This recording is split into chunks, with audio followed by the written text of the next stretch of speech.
Il faut que tu prophétises encore sur un grand nombre de peuples et de nations et de langues et de rois.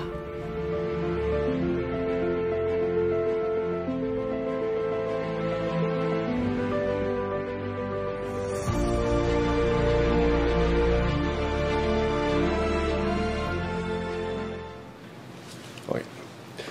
Donc, bonjour à tous et à chacun. Donc, aujourd'hui, nous allons faire la révision de l'école du sabbat. Comme Aravna a montré, donc, ce trimestre-ci, on étudie l'Ancien Testament. Et en fait, depuis le début de l'année, on étudie l'Ancien Testament.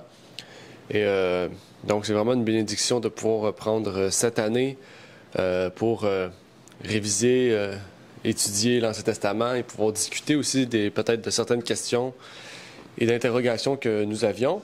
Donc, pour ceux et celles qui n'ont pas la copie de l'école du sabbat, donc vous pouvez en avoir une. Il nous reste quelques copies de ce trimestre-ci, même des trimestres auparavant, en format papier.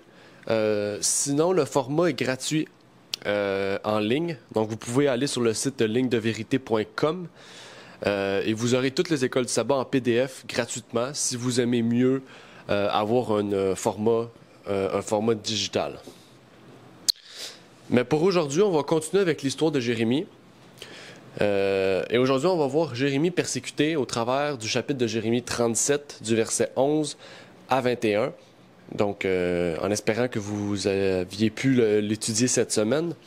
Et donc, nous allons voir qu'est-ce qu'il y en est au sujet de Jérémie. Et on va aussi l'appliquer pour nous, l'appliquer au travers de la fin des temps, au travers de plusieurs aspects de notre vie, puisque c'est important d'en faire ainsi. Avant de commencer, j'aimerais pouvoir prier avec vous, puis par la suite, on pourra donc étudier et réviser donc ce sujet intéressant. Notre Père est aux cieux, j'aimerais te remercier pour ce moment que tu nous permets d'avoir, de pouvoir réviser la leçon de l'école du sabbat. Puisses-tu permettre, Seigneur, à chacune des personnes ici présentes, Seigneur, de pouvoir comprendre ce que nous allons voir, que nous puissions vraiment comprendre tout l'aspect de cette leçon. Que tu puisses ouvrir notre esprit, Seigneur, pour que ton esprit puisse travailler en nous, Seigneur, et qu'il puisse nous permettre de garder en mémoire aussi ce que nous allons voir, comprendre et étudier. Et que tu puisses permettre aussi que ceux et celles qui sont parmi nous, Seigneur, puissent vraiment prendre le temps de comprendre, Seigneur, ce que nous allons voir. Et surtout, non seulement de comprendre, mais de pouvoir, Seigneur, peut-être aussi voir dans leur vie, Seigneur, des problèmes et de pouvoir les résoudre, Seigneur, par la prière, par l'étude et par ton esprit. C'est ma prière pour ces choses au nom de ton Fils Jésus-Christ. Amen.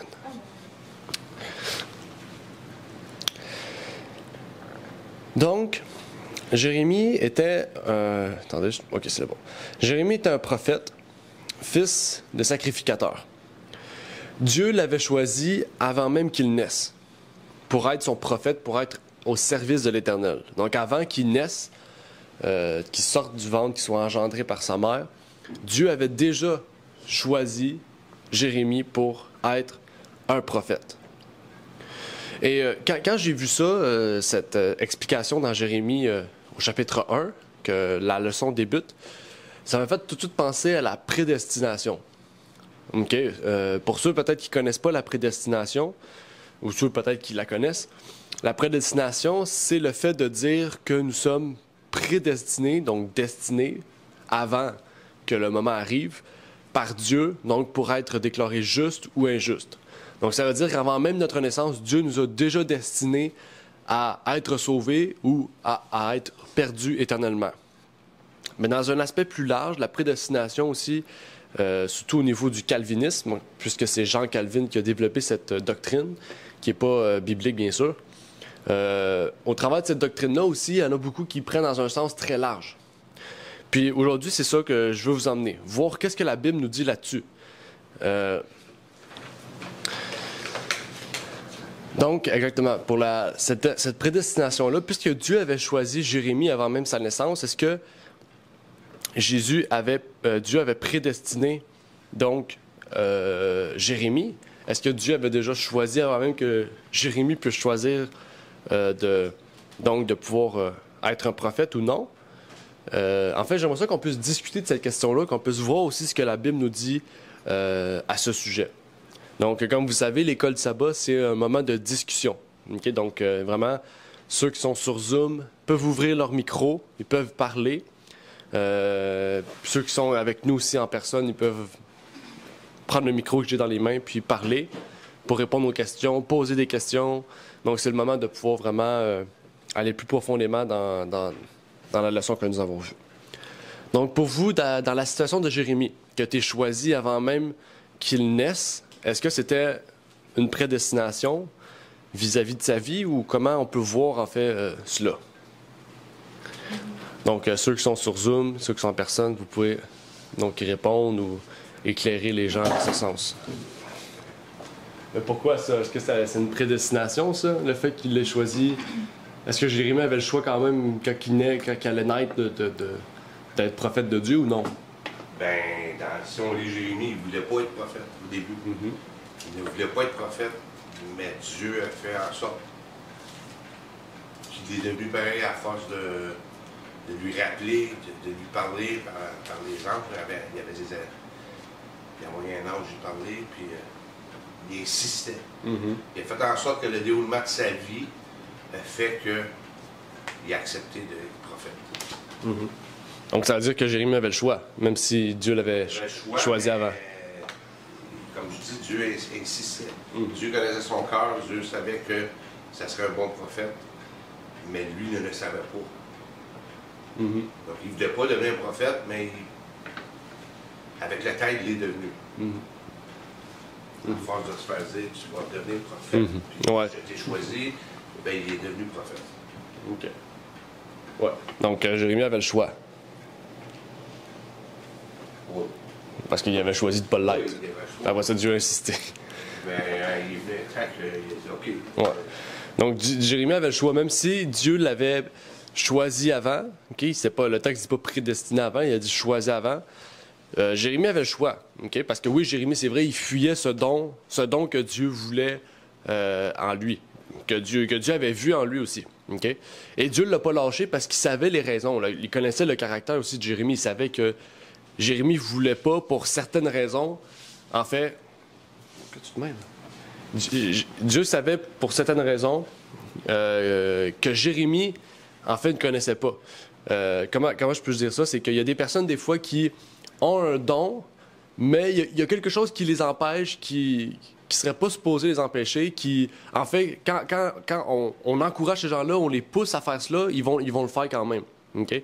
C'est un peu ça, Jérémie. C'est comme si la timidité l'empêchait de pouvoir pratiquer ce don, tandis que Dieu, il savait, en fait, il n'y avait rien. C'est pas parce que c'est pas un mauvais trait de caractère ou quoi que ce soit qui l'empêchait. Il n'y avait pas une raison valide qui empêchait Jérémie. En fait, c'était juste un blocage qu'il fallait débloquer chez lui, puis que Dieu, à force de le pousser, a permis de débloquer cela. Donc, c'était pas une prédestination, en fait, dans ce sens-là, puisque Jérémie avait le choix de ne pas y aller. Il a décidé de ne pas y aller, puis Dieu, à force de le pousser, il a insisté. Jérémie a vu, en fait, que, ben oui, je suis capable, c'est juste que j'ai un blocage. Il faut que je passe par-dessus ça pour avancer. Il faut dire aussi que Dieu nous connaît plus qu'on se connaît nous-mêmes.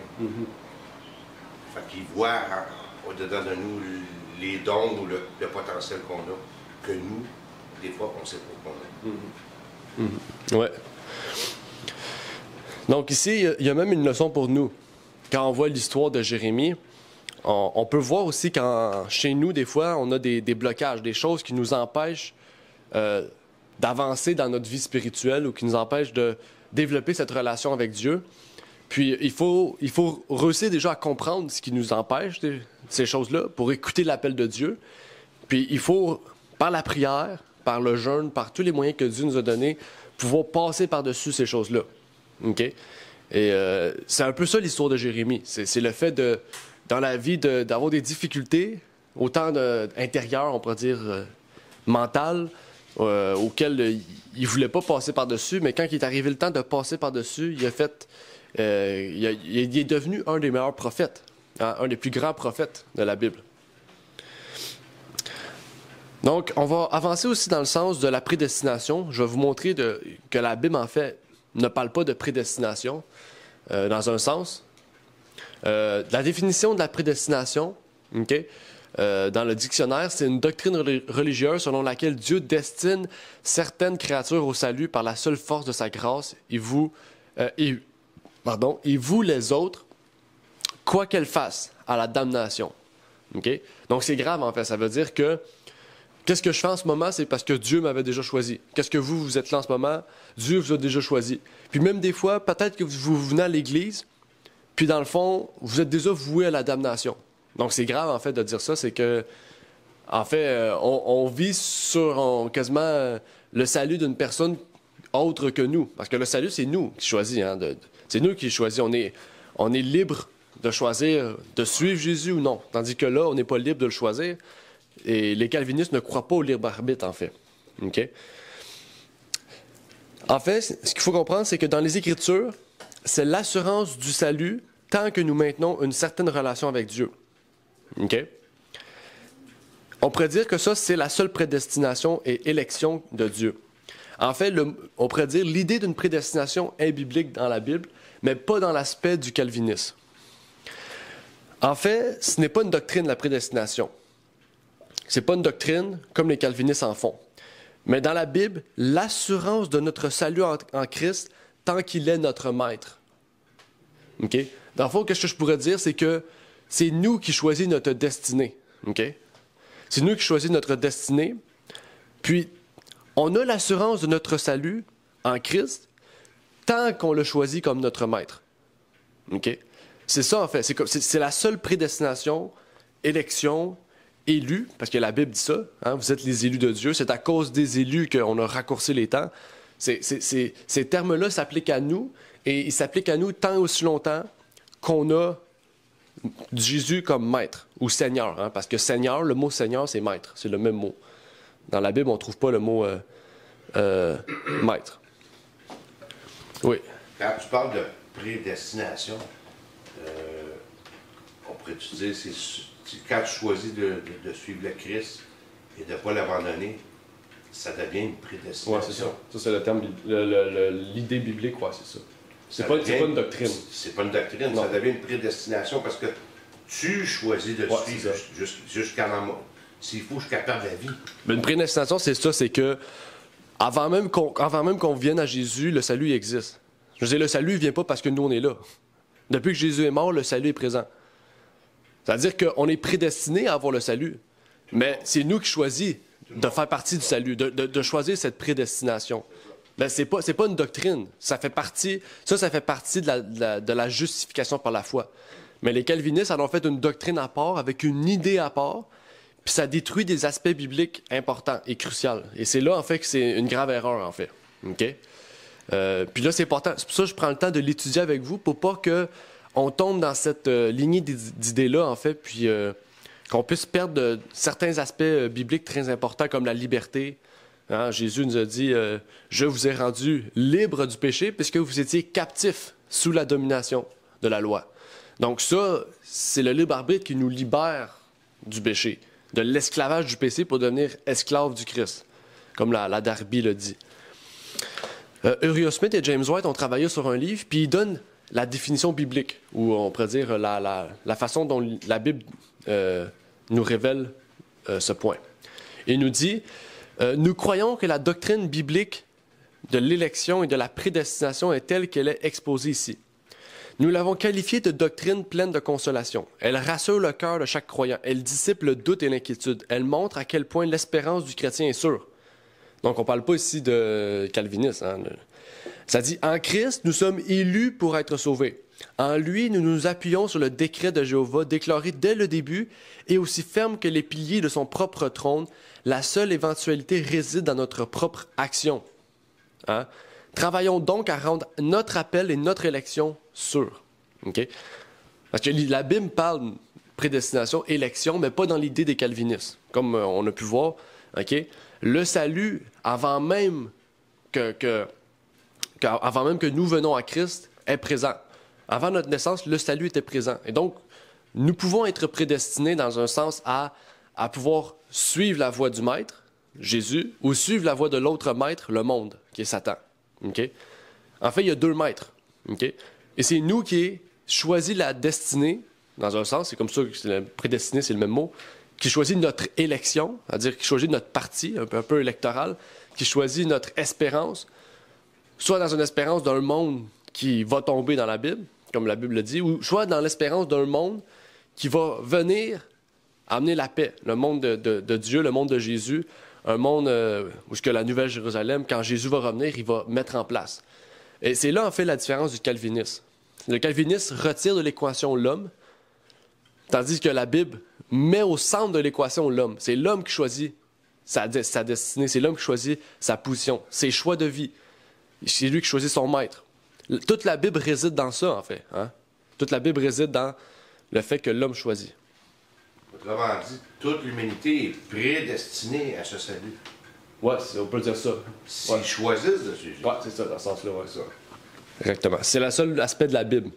Puis ça fait partie, c'est pas une doctrine à part, ça fait partie de la justice du Christ. Et donc, c'est dans ce sens-là que Jérémie aussi était prédestiné, OK? Par le salut que Dieu lui avait confié, l'assurance que Dieu lui avait confiée qui serait avec lui à son œuvre. OK? Donc, Dieu ne l'avait pas choisi, il a dit, tu vas faire ça, tu es obligé, de toute façon, je t'ai choisi à faire ça. Non, c'est pas ça que Dieu fait. Si Dieu fait ça, c'est pas un bon Dieu, en fait. Dieu ne nous laisse pas la liberté. Mais Jérémie avait l'assurance que Dieu serait avec lui dans son œuvre, son appel mondial. Parce que Jérémie n'a pas juste parlé au roi d'Israël, il a parlé à toutes les nations. Hein? C'était un réveil mondial de retourner vers le Dieu tout-puissant, le Dieu unique. Et est-ce que vous vous rappelez le message de Jérémie? C'était quoi le message que Jérémie prophétisait devant Sédécias et le peuple? Okay? Le roi Sédécias est le dernier roi de Juda. Okay?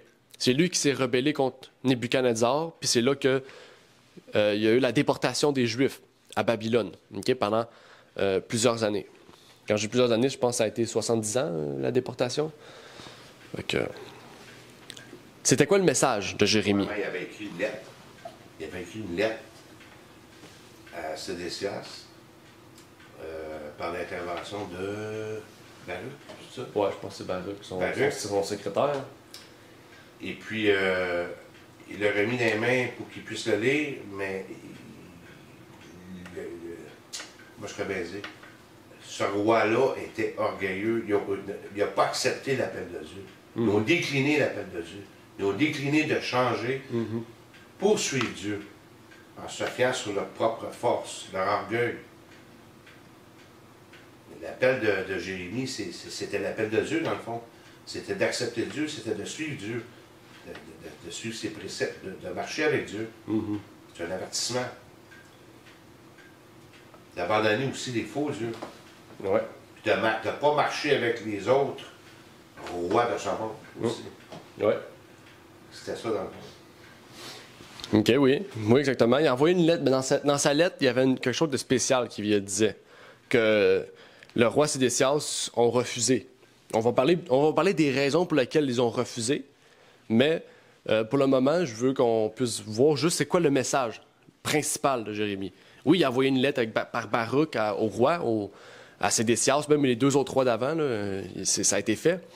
On l'a vu, là, c'est, j'oublie le nom du roi qu'on a vu la semaine dernière. Mais c'était quoi son message principal?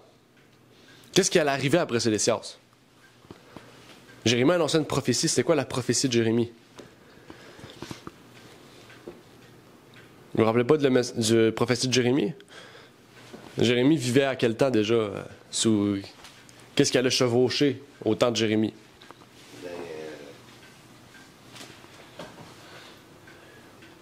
Captivité de Babylone. Captivité de Babylone? Ouais. OK. Donc après Sédécias, c'était la captivité de Babylone. OK. Je dis après Sédécias parce que Sédécias, c'était pas son vrai nom, si vous le saviez. C'est le nom babylonien que Nebuchadnezzar lui a donné. OK. Donc Sédécias était mis en place par Nebuchadnezzar. Mais Nebuchadnezzar n'a pas détruit Jérusalem ou toutes les provinces. Pas encore. Il avait seulement pris en otage la ville, le territoire d'Israël. Il devait payer un certain montant à Babylone parce qu'il était sous le contrôle. Okay? Mais Sédécias a fait quelque chose à cause de plusieurs événements qu'on va voir là maintenant. Puis le message de Jérémie, c'était que Babylone allait arriver pour prendre contrôle d'Israël, dans le sens vraiment déporté. Okay? Ça allait venir. D'une manière ou d'une autre, dans un temps, on pourrait dire inconnu, ça allait venir. Okay? Et ça allait arriver pendant 70 ans. C'est ça que Jérémie annonçait. Puis Jérémie, ce qu'il annonçait de spécial, c'est qu'il disait, quand Babylone va venir prendre Juda, le territoire de Juda, parce qu'Israël était déjà détruit, le royaume d'Israël était déjà détruit, mais pas le royaume de Juda. Quand le royaume de Juda va être pris par Babylone, il a dit, prenez-le comme si ça venait de Dieu, parce que c'est Dieu qui va vous permettre d'envoyer ça. Il a dit, acceptez-le, soyez soumis, faites rien. Okay? Acceptez-le avec joie, faites rien qui va faire en sorte que Babylone va venir puis il va faire des ravages. Okay? Donc, Jérémie voulait qu'il le prenne positivement, en fait, cette prise d'otage-là. Puis il voulait vraiment, pas seulement qu'il le prenne positivement, mais qu'ils sachent plutôt que Dieu était avec eux au travers de ce moment. Pourtant, Sédécias n'a jamais voulu écouter l'appel de Jérémie. Mais la question qu'il faut se poser, c'est pourquoi? Parce que Jérémie, il est venu on pourrait dire, en tant que chef de paix. Il venait de Dieu, en fait, Jérémie, là. Mais pourquoi Sédécias et le peuple ont refusé de se mettre volontairement sous l'autorité de Babylone? Qu'est-ce qui les empêchait de vouloir se mettre sous cette autorité, l'autorité du roi Nebuchadnezzar? Il n'avait pas créé un lien avec le roi d'Égypte. Ouais. Il avait créé un lien. Ça c'était un peu... Au niveau historique, c'est un peu la conséquence, mais il y avait quelque chose au départ qui a créé ce lien-là. Mais oui, effectivement, il a créé un lien avec l'Égypte parce qu'il pensait que l'Égypte viendrait les sauver. Donc, il a dit à Nebuchadnezzar, moi, je paye plus le montant que je te paye parce que, c'est ça, il a juste dit ça. Il a dit, moi, je paye plus le montant, je me rebelle. Par faisant cela, l'Égypte s'en venait. Quand l'Égypte s'est en venue, tout d'un coup, elle est repartie. Fait que là, qu'est-ce qui est arrivé? Babylone a dit, oh, t'as voulu plus payer?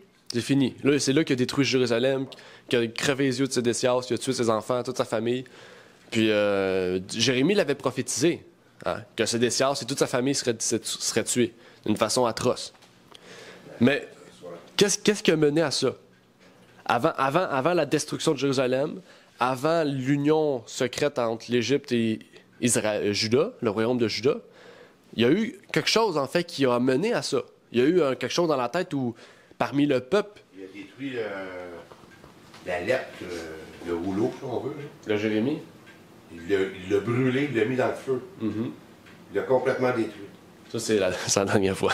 Hein? C'est pas Sédécias qui a fait ça. C'est Sédécias qui a fait ça? Il me semble que c'est le roi de la semaine passée qui a fait ça. C'est le roi de la semaine passée. Ah ouais? Ouais. Okay. Qui l'a brûlé, puis après ça, Jérémie l'a réécrit.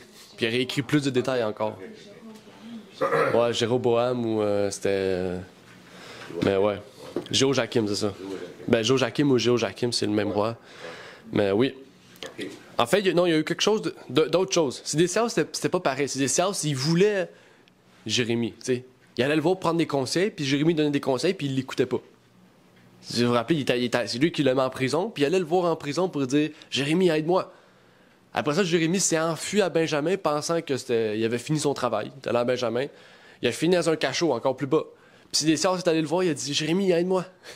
Puis là, il donne des conseils, puis Sédécias, il les écoute pas. Donc, je sais pas c'est quoi l'intérêt, mais du moins, il a perdu un peu son temps. Mais on va voir un point intéressant ici. Regardez. Dans Prophètes et Rois, écoutez bien le commentaire ici biblique qu'on a. Ça dit, Jérémie avait recommandé à Sédécias et à tout Juda, y compris les captifs de Babylone, parce qu'il y en avait déjà à Babylone, okay, de se soumettre docilement au régime temporaire de leurs conquérants. Ça, c'est qu'est-ce qu'on vient de voir. Il importait particulièrement pour ceux qui vivaient en captivité de rechercher la paix du pays où il était en exil, c'est vrai. Hein? Sinon, il allait être mis en esclave pour rien, en esclavage. Mais cette recommandation était contraire au cœur humain et Satan, profitant des circonstances, suscita des faux prophètes parmi le peuple. C'est quoi la cause de ça? Faux prophètes. A dit à Jérusalem et à Babylone. Pas juste à Jérusalem, même en territoire ennemi. Ces faux prophètes annoncèrent que le joug de la servitude serait bientôt brisé. Qu'est-ce que Sédécias se fait? Il s'est uni avec l'Égypte. Hein? Ah, je vais accomplir la prophétie plus vite. C'est ça que les hommes pensent souvent. Hein? C'est pour ça que les dieux ne mettent pas de temps aujourd'hui. Parce qu'il sait que les gens vont essayer de tout faire pour accélérer les temps puis faire des choses contraires, en fait. Il s'en dit, et l'ancien prestige de Juda rétabli. OK? Donc, la gloire de l'homme. OK? Dieu, il va pas dans la gloire de l'homme, mais les faux prophètes, oui. Ça dit, ainsi a dit l'Éternel, ça c'est une prochaine fois, désolé. Ça s'arrête ici. Mais vous avez compris, qu'est-ce qui était la base de la rébellion de Sédécias et du peuple? C'était les faux prophètes. Donc le peuple avait foi en des faux prophètes plutôt qu'en Jérémie. Okay? Et c'est pour ça que je vous dis, il faut appliquer ça dans la fin des temps, parce que dans la fin des temps, Dieu a dit qu'il y aurait des faux prophètes, des faux pasteurs. Hein? Puis que ces gens écouteraient ces personnes-là. Et nous, on a un travail comme Jérémie, on a un appel comme Jérémie. Pourquoi? Parce que Jérémie a annoncé une prophétie qui s'adresse directement à nous. Dans Jérémie 6, 16, regardez ce que Jérémie nous dit. Okay? Il nous dit à nous, il parle à nous, à chacun de nous, même eux sur Zoom, tous les chrétiens. Aujourd'hui, c'est le message, c'est l'appel spécial. Ça dit, « Tenez-vous sur le chemin et regardez et enquérez-vous des sentiers d'autrefois.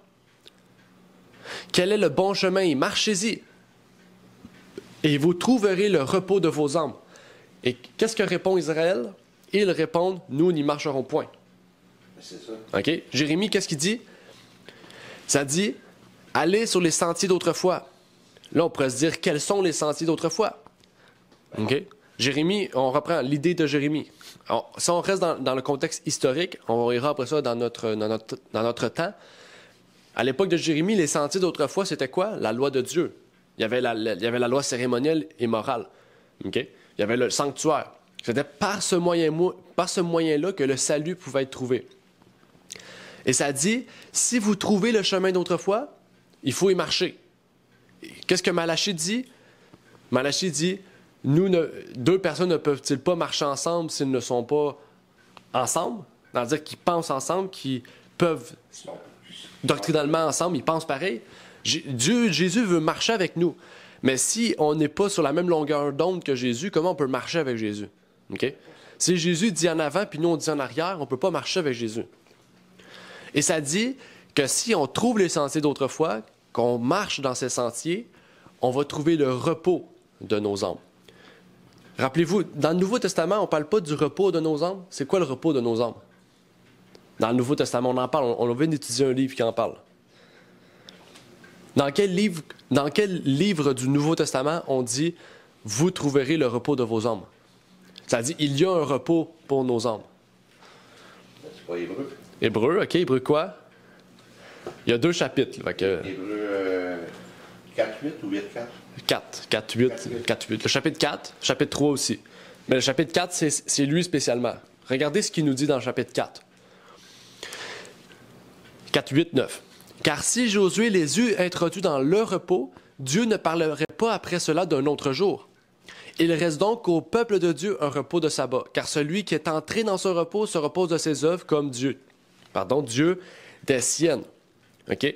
Puis tout le chapitre 8 dit « Vous trouvez le repos de vos âmes. » OK? Pourquoi Israël n'a pas trouvé le repos? Parce qu'ils n'ont pas suivi les anciens sentiers. OK?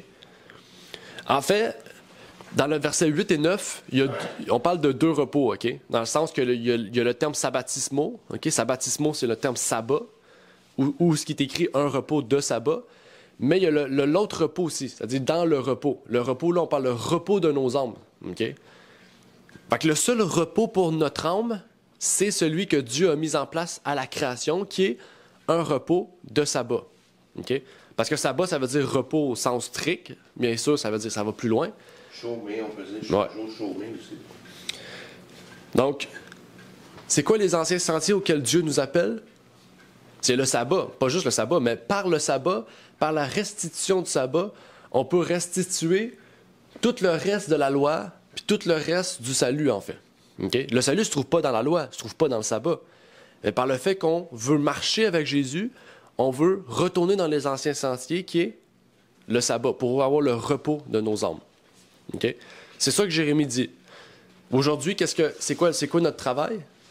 De restituer le sabbat, pour que tous et chacun puissent avoir le repos de leurs âmes. Okay?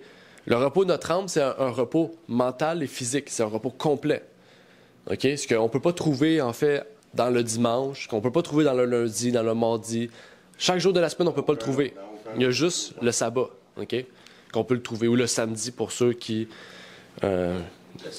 utilisent exactement le 7e jour. Maintenant, j'aimerais pouvoir faire un parallèle. Là, le temps avance, je le sais, mais cette leçon-là était très intéressante. Il reste 2 questions, donc on va passer au travers. Est-ce que, si vous avez fait la leçon cette semaine, quel parallèle qu'on peut faire entre l'époque de Jérémie et notre époque? Là, on a vu un peu la situation de l'époque de Jérémie. Okay. Ben, on voit qu'ils se sont éloignés de Dieu à cause du péché. Aujourd'hui, si on regarde notre monde, mais le monde se sont éloignés de Dieu à cause du péché. Fait que ça devient difficile quand tu es vraiment ancré dans le péché, de revenir en arrière et de faire ce que Dieu veut qu'on fasse. Parce que le péché nous empêche de voir Dieu, nous sépare de Dieu, ça fait un mur.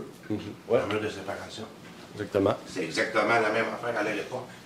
Et c'était tellement éloigné de Dieu qu'ils ne voyaient pas l'intérêt qu'est-ce que les avertissements que Jérémie les envoyait. Aujourd'hui, si on avertit le monde de la même chose, quel intérêt qu'ils vont voir? Ils sont tellement éloignés de Dieu, et Dieu n'existe même plus pour eux autres. Ils ne savent même plus ce qu'ils sont. C'est un peu la même chose. Oui. Oui. Donc, quand on voit aussi que Jérémie, le titre de la leçon, c'est quoi? C'est quoi le titre de la leçon? Est-ce que vous vous rappelez du titre de la leçon? Arna?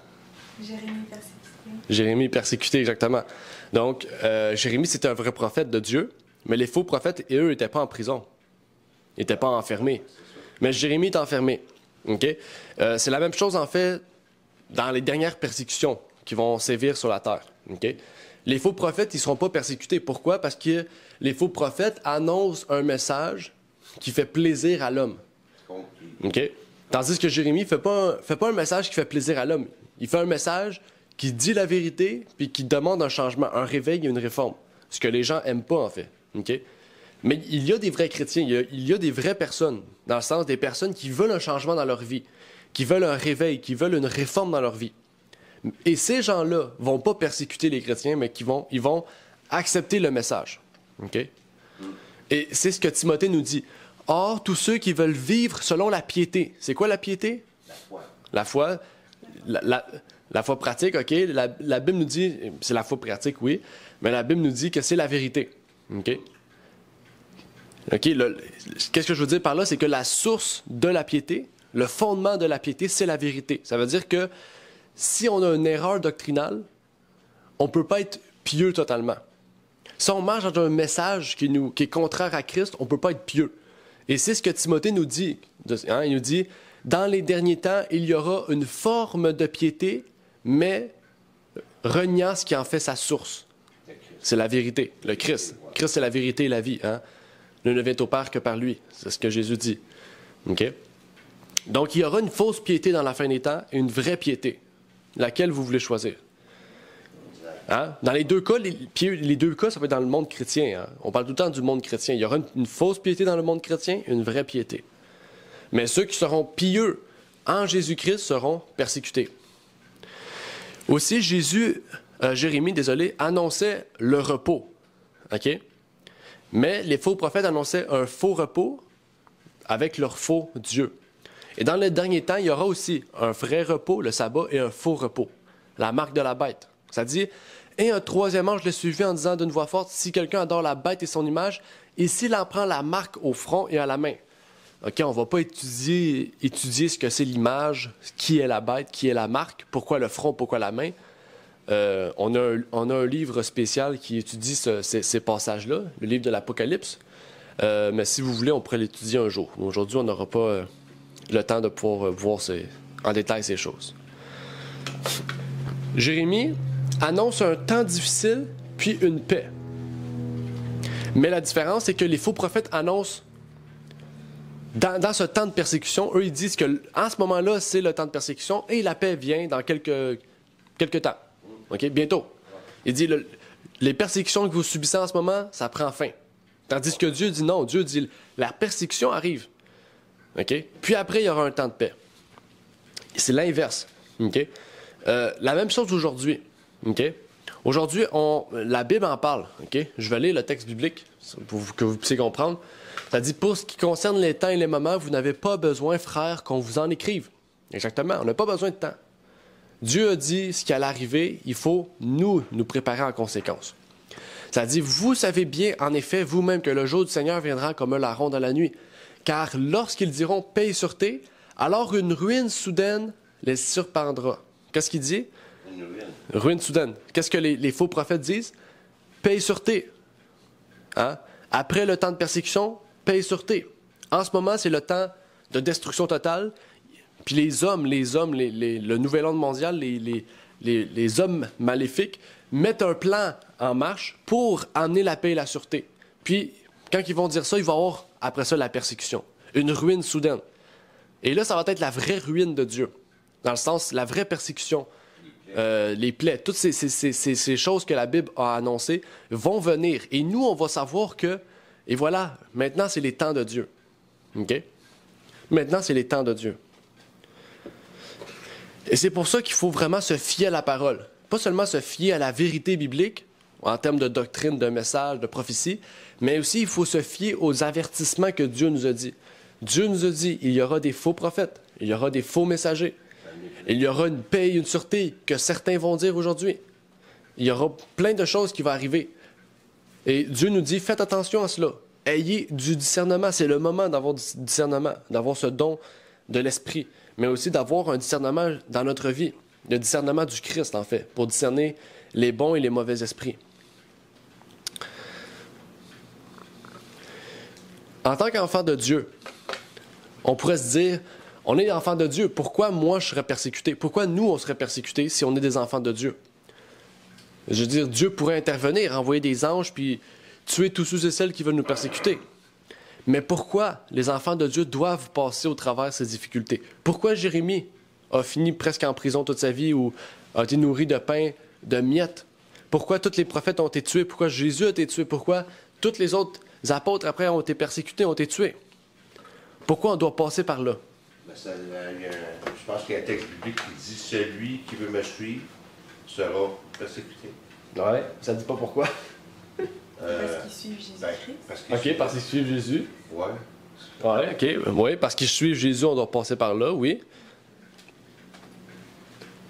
Mais pourquoi? Je veux dire, qu'est-ce que Jésus a de plus qui nous amène la persécution? La vérité. Ah, la vérité, OK. C'est un bon point. C'est un bon point parce que les gens détestent la vérité en général. Parce que la vérité fait mal. OK? Souvent, on dit ça, on dit aux personnes, non, je ne vais pas lui dire la vérité. C'est souvent quand on voit des familles qui sont dissipées en deux, puis que les enfants sont très jeunes, on dit souvent, je ne vais pas dire, en tant que mère ou en tant que père, on va dire souvent, je ne vais pas dire la vérité à mes enfants sur ce qui est arrivé sur ma femme ou le mari. Pourquoi il est parti, je ne le dis pas. Je le dirai plus tard. Des fois, c'est pour pas déplaire au monde. Les gens ils vont accepter plus facilement la marque de la bête, comme tu l'as dit, parce que même s'ils savent peut-être qu'il y a une vérité, mais ils ne veulent pas déplaire, ils veulent suivre la foule. Mm-hmm. Ils veulent suivre la majorité en pensant que c'est la vérité. Mm-hmm. Mais des fois, c'est ça, là. Mm-hmm. Des fois, c'est pour ne pas déplaire à personne. T'sais. Parce qu'on sait que quand il y a une majorité, on a comme une pression sociale qui se met sur nous aussi. Là. Fait qu'on suit la majorité par la pression sociale. Mm-hmm. Mais avec Christ, on se tient debout et on refuse cette pression sociale. Mm-hmm. Par la foi en Christ. Mm-hmm. Oui, bon point. Ouais, aussi, on voit, le Christ a passé par la persécution. Fait que si on suit Christ, c'est normal qu'on passe par là. Vous l'avez sous-entendu. Mais aussi, c'est ça, vous avez parlé de la vérité. Si on accepte la vérité et qu'on prêche la vérité, les gens ne vont pas aimer ça, donc ils vont tout faire pour nous persécuter. Pour cela aussi, je vous prie de lire le livre « Les crimes du Vatican ». Je ne l'ai pas avec moi. Mais les crimes du Vatican nous parlent de ça, en fait. Comment Satan fait tout pour ridiculiser ou rendre obscur ou rendre, on pourrait dire d'un point de vue méchant, ceux qui ont la vérité. Ça, c'est des points de vue historiques, OK? C'est l'histoire. Comment par l'histoire on peut voir ça? 2 Corinthiens 5, 1 et 2. Nous savons en effet que si cette tente, notre demeure terrestre, est détruite, nous avons dans les cieux un édifice qui est de Dieu, une maison éternelle qui n'est point faite de main d'homme. C'est quoi ça? C'est quoi cette maison-là? Le sanctuaire, OK? Le sanctuaire, exactement, le tente. On parle de tente, une demeure. Car nous gémissons dans cette tente. OK? Nous gémissons sur terre. OK? C'est-à-dire qu'on souffre sur terre dans cette tente. Désirant avec ardeur d'être revêtus de notre domicile du ciel. Donc, c'est comme ça qu'il faut penser. On souffre sur terre en entendant le meilleur. OK? On souffre sur terre en entendant le meilleur. Le Fils a appris l'obéissance par les choses qu'il a souffert. Mm-hmm. Amen, exactement. Hébreux 5.2, donc il nous parle de Jésus. Merci Armand. Oui, tu peux cliquer. Donc on va terminer avec l'appel du jour parce que là, j'ai dépassé mon temps de quelques minutes.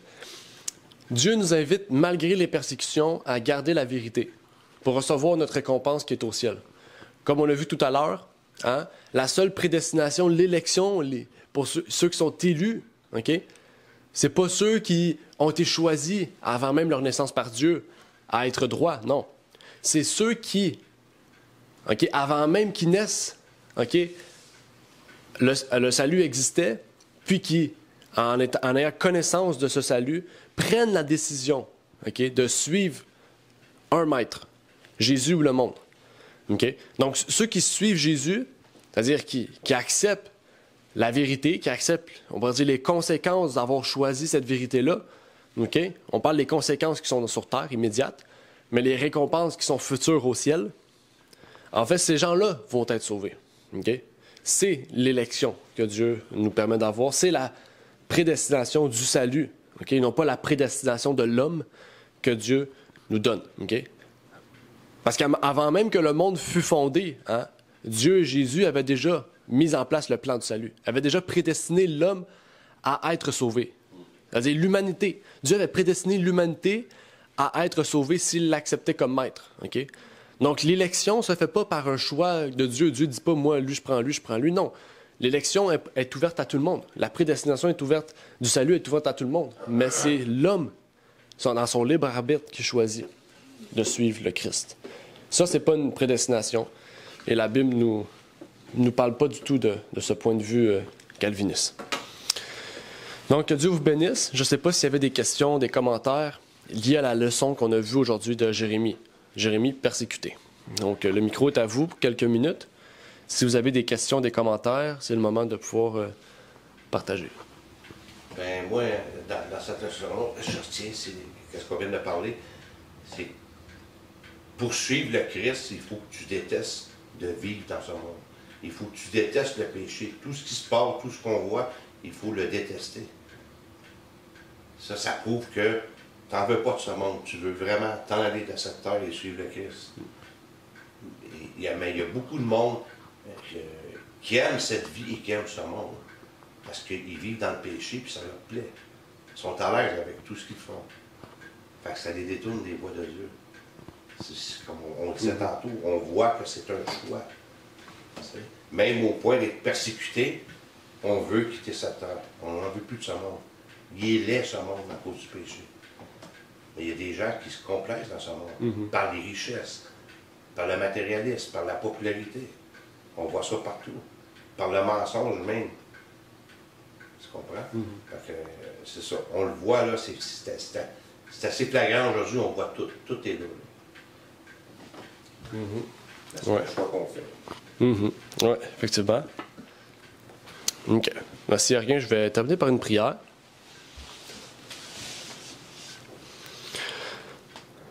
Notre Père est aux cieux, j'aimerais te remercier, Seigneur, pour ce moment que tu nous permets d'avoir, de pouvoir réviser la leçon de l'école du sabbat. Tu nous as montré, Seigneur, comment Jérémie a été persécuté, Seigneur, pour le message de vérité prophétique que tu lui as conféré. Tu nous montres aussi la même chose qui va arriver dans notre temps, par ceux et celles, Seigneur, qui vont désirer partager le message de vérité, Seigneur, avec ceux et celles, Seigneur, dans ce monde. Que tu puisses les guider, Seigneur, et les protéger, malgré les temps difficiles qui s'annoncent et que tu as montré, révélé que cela arriverait, Seigneur. Mais tu nous montres que dans ce court temps de persécution, il y a une grande récompense, Seigneur, qui vient après. Une récompense qui est céleste. celle de ton Fils qui viendra chercher tous ceux et celles qui auront persévéré, Seigneur. Comme ta parole le dit, on parle de la persévérance des saints, Seigneur, et il faut avoir la persévérance spirituelle au travers de ces persécutions, Seigneur. Puisses-tu donc bénir tes enfants, les protéger, et c'est ma prière pour ces choses au nom de ton Fils Jésus-Christ. Amen. Amen. Merci d'avoir écouté cette vidéo. Si vous désirez rejoindre l'œuvre au Québec, veuillez nous contacter par email à asjh1889 de Terrebonne @gmail.com et via Facebook à commercial ASJH1889 de Terrebonne. Merci à vous et que Dieu vous bénisse.